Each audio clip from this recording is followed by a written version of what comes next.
How to fix GTA 5 crash on loading screen. If you find this video helpful, be sure to drop a like and subscribe. Now, it can be really annoying if your GTA 5 is just constantly crashing, so there's a few different things that you can go ahead and do. The first one is going over and then just going over to Steam. If you download it on Steam, I'll show the Epic Games version as well.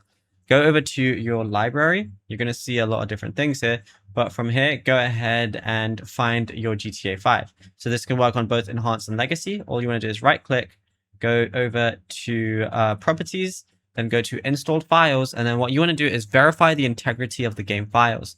Now this is going to check if there's any corrupt file or missing file, and then it's going to replace it with a new fresh one. And then same thing goes for Epic Games Launcher. All you want to do is open up your Epic Games Launcher, and then I don't have GTA 5 installed through Epic Games, but I'll show you exactly what to do.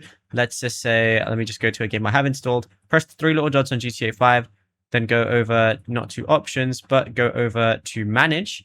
And then once you're here, what you want to do is verify files, and then you'll be good to go.